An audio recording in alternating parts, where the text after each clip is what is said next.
شروع اللہ کا نام لے کر جو بڑا مہربان نہایت رحم والا ہے۔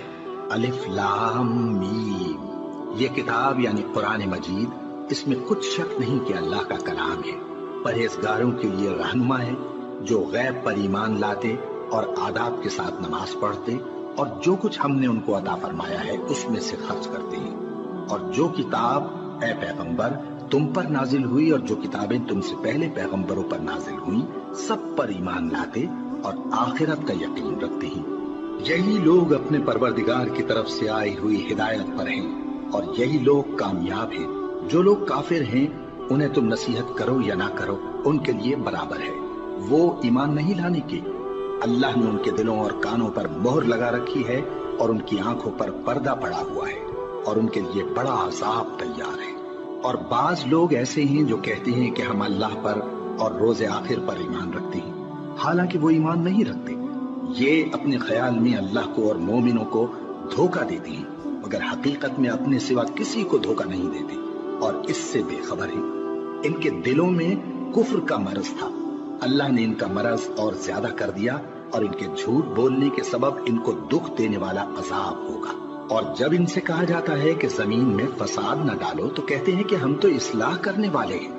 دیکھو یہ بلا شبہ مفسد ہیں لیکن خبر نہیں رکھتے۔ اور جب ان سے کہا جاتا ہے کہ جس طرح اور لوگ ایمان لے آئے تم بھی ایمان لے آؤ تو کہتے ہیں بھلا جس طرح بے وقوف ایمان لے آئے ہیں اسی طرح ہم بھی ایمان لے آئے۔ سن لو کہ یہی بے وقوف ہیں لیکن نہیں جانتے۔ اور یہ لوگ جب مومنوں سے ملتے ہیں تو کہتے ہیں کہ ہم ایمان لے آئے ہیں، اور جب اپنے شیطانوں میں جاتے ہیں تو ان سے کہتے ہیں کہ ہم تمہارے ساتھ ہیں، اور مسلمانوں سے تو ہم ہنسی کیا کرتے ہیں۔ ان منافقوں سے اللہ ہنسی کرتا ہے اور انہیں مہلت دیا جاتا ہے کہ شرارت و سرکشی میں پڑے بہک رہے ہیں۔ یہ وہ لوگ ہیں جنہوں نے ہدایت چھوڑ کر گمراہی خریدی، تو نہ تو ان کی تجارت ہی نے کچھ نفع دیا اور نہ یہ ہدایت یاب ہی ہوئے۔ ان کی مثال اس شخص کی سی ہے جس نے شب تاریک میں آگ جلائی، جب آگ نے اس کے ارد گرد کی چیزیں روشن کی تو اللہ نے ان لوگوں کی روشنی زائل کر دی اور ان کو اندھیروں میں چھوڑ دیا کہ کچھ نہیں دیکھتے۔ یہ بہرے ہیں، گونگے ہیں، اندھے ہیں کہ کسی طرح سیدھے رستے کی طرف لوٹ ہی نہیں سکتے۔ یا ان کی مثال میں کسی ہے کہ آسمان سے برس رہا ہو اور اس میں اندھیرے پر اندھیرا چھا رہا ہو اور بادل گرج رہا ہو اور بجلی کوند رہی ہو تو یہ کڑک سے ڈر کر موت کے خوف سے کانوں میں انگلیاں دے لے۔ اور اللہ کافروں کو ہر طرف سے گھیرے ہوئے ہے، قریب ہے کہ بجلی کی چمک ان کی آنکھوں کی بصارت کو اچک لے جائے۔